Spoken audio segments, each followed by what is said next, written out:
सभी भाइयों को नमस्कार। साथियों, आपसे बेनती है कि ज़्यादा से ज़्यादा जुड़ जाएं और अपने और साथियों को भी जुड़ने के लिए कहें और ज़्यादा से ज़्यादा शेयर आगे करें, अपने साथियों को बोलें। अभी हम अपनी बात रखने वाले हैं और आपसे अनुरोध है कि ज़्यादा से ज़्यादा अपने साथियों को जुड़ने के लिए बोलें। आप भी ज़्यादा से ज़्यादा शेयर करें, उनको भी कहें।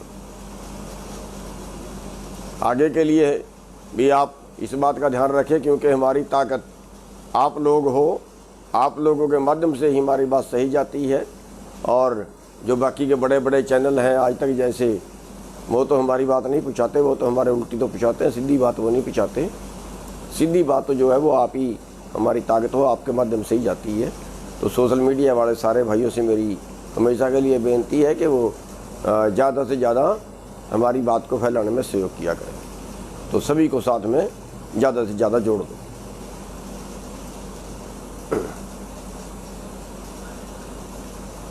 साथियों, आज हम बात करेंगे कि ये जो कानून बने हैं, ये जो आंदोलन चल रहा है, क्या ये कानून केवल किसान को नुकसान पहुंचाएंगे?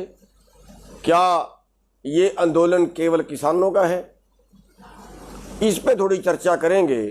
और जो हमारे दूसरे भाई हैं, जो हमारे एससी भाई हैं, बीसी भाई हैं, शहर वाले भाई हैं, वो और इस बात को अपने ज़्यादा साथियों तक पहुंचाएं और गंभीरता से मेरी बात पे विचार करें, या जो कर्मचारी भाई हैं। साथियों, आज जो आंदोलन चल रहा है वो बेशक किसानों ने शुरू किया है, लेकिन ये जो कानून है ये खेती कानून नहीं है, ये खेती व्यापार कानून है। खेती व्यापार का मतलब है कि पूरी जो हमारा उत्पादन है उसका व्यापार अब चंद लोग करेंगे, उसके लिए कानून बनाए हैं। और ये इससे मतलब ये नहीं है कि कोई किसान का उत्पादन बढ़ेगा या किसान का ज़्यादा मुनाफा होगा, वो मतलब नहीं है।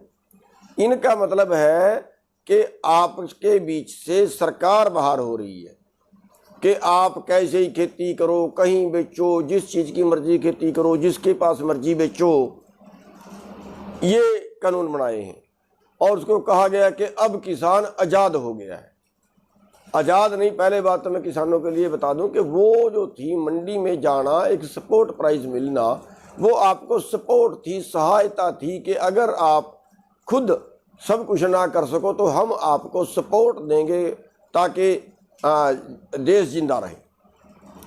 अब सरकार ने कहा है कि अब आपकी खेती आज़ाद कर दी गई है, अब सरकार आपके बीच से बाहर है, आप जानो और व्यापारी जाने। खेती व्यापार कानून, व्यापार अब खेती का व्यापार कैसे करेगा, ये कानून बनाए गए हैं। अब साथियों, इससे क्या होगा? अब मान लिया हमारा गेहूं अडानी खरीदता है, उदाहरण के तौर पे है आज के सामने, आज के टाइम में। आज मान लिया हमारी गेहूं सेलो में जारी है, जैसे डांड में है, जैसे कि जींद में है, ऐसे पंजाब में कई हैं, उसमें सीधी गेहूं जारी है, वहीं पे उतरती है, वहीं पे सफाई होती है, वहीं पे ऑटोमेटिकली वो गोदाम में चली जाती है। पुंडरी मंडी इस बार बंद कर दी गई, अभी थोड़ा सा खोला है शोर शराबा करने के बाद। उसके आसपास की 4 मंडियों पे बैन कर दिया गया था कि इन 4 मंडियों में गेहूं नहीं गिरेगी, सारी सेलो गोदाम में जाएगी, अडानी के गोदाम में जाएगी। तो साथियों, आज जो मंडी बंद हो गई, उसके सारे पल्लेदार, उसके सारे मुनीम, उसके सारे आड़ती, उसमें सारे काम करने वाले, सारे उससे ट्रांसपोर्ट वाले जो किराए पे ढोते थे, उन सब का रोजगार गया, उन सब का काम गया। कल जब पूरे देश की मंडियां बंद हो जाएंगी और सारा उनके पास सीधा बिकेगा, सब वो सीधा खरीदेंगे, तो हमारे जो ये पूरे लोग हैं, जो मंडियों से जुड़े लोगों का रोजगार है, मान लिया आज हरियाणा में करीब 40,000 दुकानें हैं, उन पे 40,000 मुनीम भी होंगे, उन पे 1 लाख पल्लेदार भी होंगे, उन पे 5-7 हज़ार ट्रक भी होंगे, उन ट्रक वाले के ड्राइवर भी होंगे, तो वारदाना होगा, वारदाना बनाने वाली फैक्ट्रियां होंगी। तो ये सारे का सारा धंधा चौपट हो गया।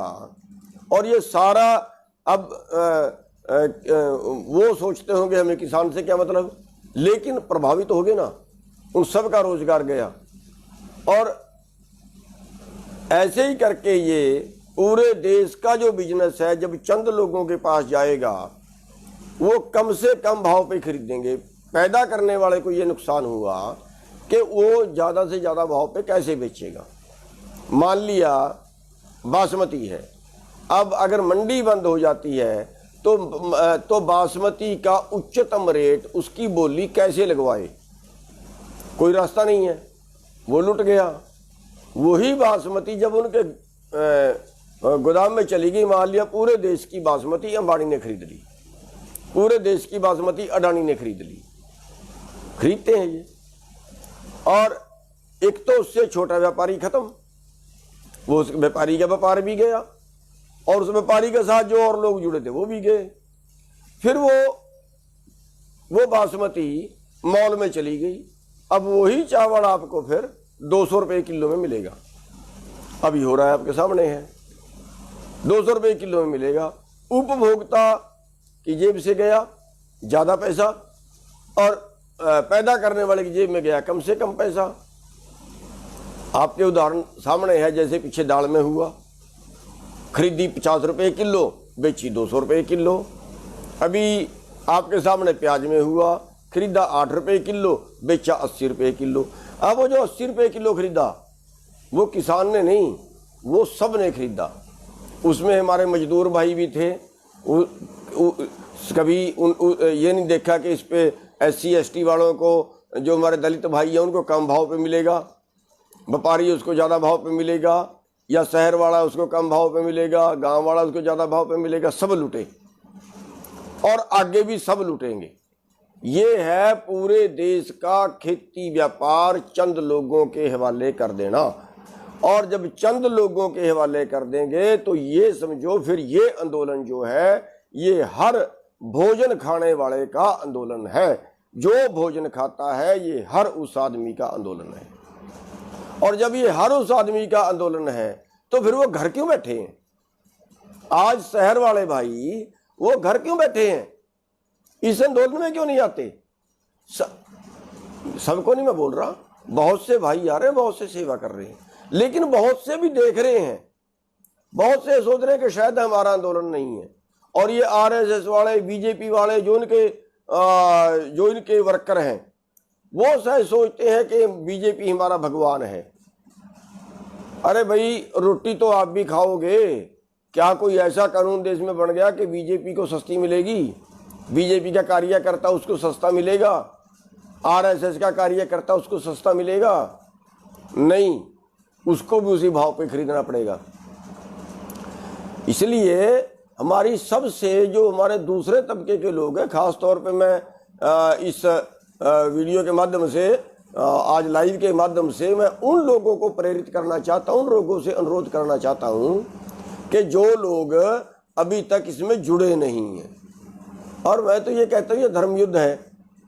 अगर आपके काम करने से किसी गरीब की, किसी बेसहारा की जान बचती है, क्योंकि करोड़ों लोग भूख से मरेंगे। आज आप जानते हैं देश की पोजीशन, आज देश की पोजीशन ये है कि आज हमारा देश भूखमरी में 107 देशों में 102वें स्थान पर है, यानी सारी दुनिया में करीब करीब सबसे नीचे 5-4 देशों से ऊपर है। ये स्थिति हमारे देश की है। और हमारे देश में एक आदमी की आमदन बता रहे हैं 90 करोड़, 1 घंटे की, एक दिन की जोड़े तो 2150 करोड़, बढ़ गई हो तो पता नहीं। लॉकडाउन में सारे देश की आमदन गई, लेकिन अंबानी की आमदन 73% बढ़ी। कैसे भाई? क्या भाई, अगर एक ही आदमी की इतनी आमदन बढ़ी है तो इसका मतलब आपका हिस्सा कट के कहीं गया है। इसलिए ये आंदोलन जो है ये देश का आंदोलन है, ये देश को बचाने का आंदोलन है। अब कई जगह बात फैलाते हैं कि तो किसानों का आंदोलन है, फिर जाटों में बात आ जाती है, फिर धर्मवाद पे बात आ जाती है, पंजाब वालों का है, ये सिखों का है।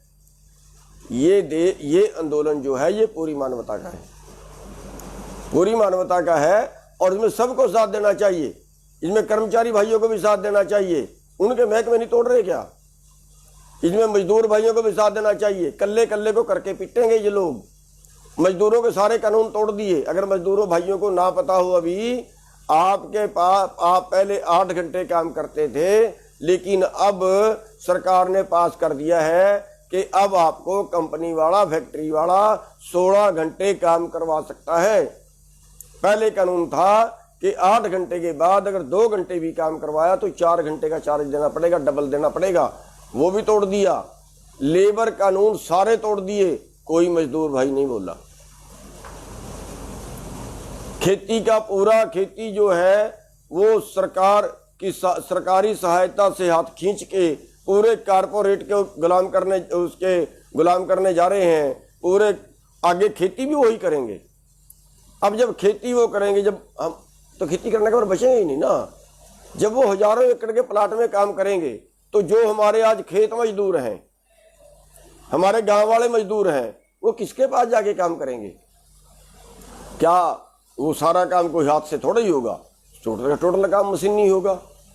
पानी बटन दबाओगे फुहारे से पानी आ जाएगा, खाद उसके बीच में चला जाएगा, स्प्रे हेलीकॉप्टर से हो जाएगी, बड़े बड़े ट्रैक्टर होंगे 500-500 पावर के, बीजी जाएगी।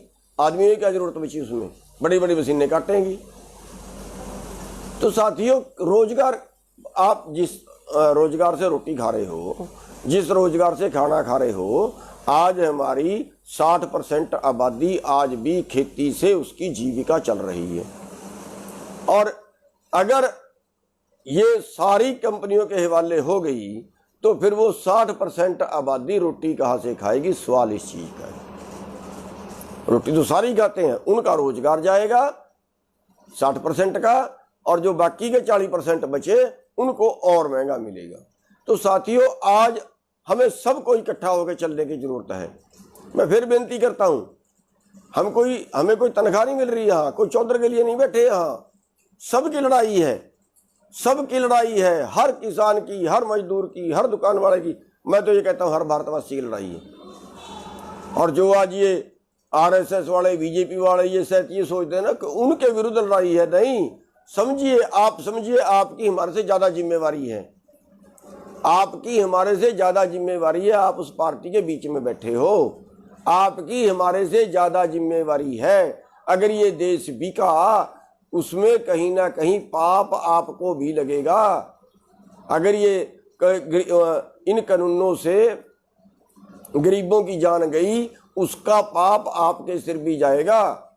इसलिए अपनी पार्टी को मनाइए या छोड़ के आ जाइए, रिजाइन करिए पार्टी से। क्या मनवा रहे हो? क्या कर देगी वो पार्टी आपका? ये जो एमएलए एमपी हैं जिनको मिनिस्ट्री नहीं मिली, कुछ नहीं, क्या चलो एमपी बन गए, आप एमएलए बन गए, चलो आप 2 साल रह लोगे, 4 साल रह लोगे, फिर उसके बाद स्वर्ग मिलेगा? गाँवों में भी नहीं घुस पाओगे, ये हाल होगा आपका। अरे इज्जत से जिए, सम्मान से जिए, ये देश को बचाइए। बहुत मुश्किल से जो है वो आज़ादी मिली थी, और ऐसे मतलब केवल अपने राज के लिए, अपनी सत्ता के लिए लोगों को मार दें, लोगों को कंगाल कर दें, फिर तप से राज और राज से नरक वो होता है। इसलिए जो भाई वर्कर हैं वो छोड़ के आना शुरू हो जाएं और नरक से बचें। आपके जो है देश सबका है, मानवता की दृष्टि से आप देखिए, आप ये ना देखिए कि आपका राज है, आप सरकार से काम ले लोगे, काम निकलवा लोगे। अरे भाई, हमारे सारी सरकारें विरुद्ध रहती हैं, फिर हम भी तो जी रहे होंगे। अगर आप सरकार में नहीं रहोगे तो फिर क्या हो जाएगा?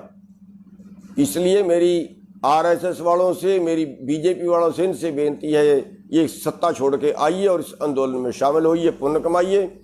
और जो हमारे दलित भाई, हमारे मजदूर भाई, जाति भेदभाव मिटा दीजिए, बिल्कुल मिटा दीजिए। अब वो वक्त नहीं है जाति के नाम पे लड़ने का, धर्म के नाम पे लड़ने का, बरादरी के नाम पे लड़ने का। अब तो आपके सामने मछली की आंख की तरह केवल कारपोरेट नजर आना चाहिए। अब एक बात और बता दूं आपको, अगर ये आंदोलन हारे, केवल किसान नहीं हारेगा, फिर ये हिंदुस्तान हारेगा। जिस हिसाब से अमीर और अमीर हो रहा है ना, जिस हिसाब से उसकी गति बढ़ रही है, और गरीब हो रहा है जिस हिसाब से उसकी गति बढ़ रही है, अति चिंताजनक है। अति गंभीर हालत में देश चला गया है।